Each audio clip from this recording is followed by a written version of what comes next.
please make time to watch in this video that will follow shortly. Okay? Thank you very much. Have a nice day. Really interesting to me, and this is kind of a lesson in business for all of you guys that run any kind of business. Your biggest overhead, other than the cost of goods, is going to be your employees.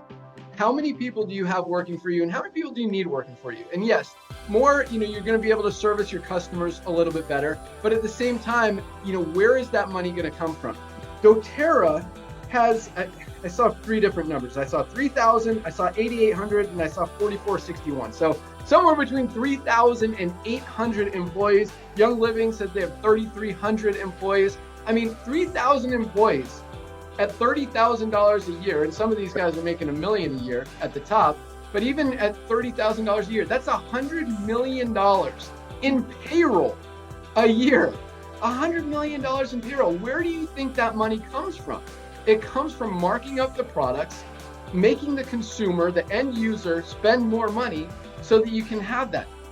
Okay, we did $100 million. We did I was going to recap the numbers. We did $92 million our first full year in business. 92 million.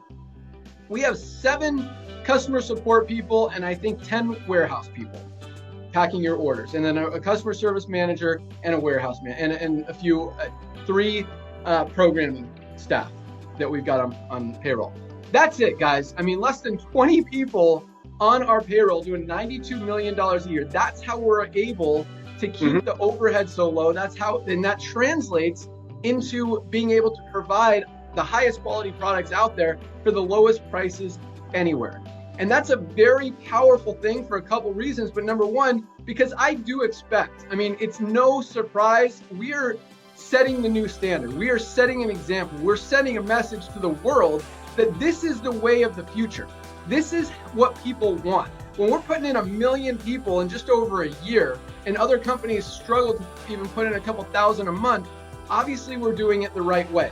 And so it's people are gonna realize that. It's surprising to me actually that more haven't realized it and adopted this model sooner, that they're still holding on to this old school overpriced, let's see how much money we can milk out of these customers before this thing fails model. But more people are going to recognize this is the way of the future. More companies are going to come out with a membership model and try to replicate what we're doing, and they should, because it's the right way, because it works. The positive thing as far as what we're doing is we have a huge head start, number one, but number two, when we're operating with 20 employees at almost $100 million in revenue, that's not something that a lot of companies and a lot of CEOs and a lot of owners and a lot of investors and a lot of people in any industry, in any market, in any company know how to run. And I'm not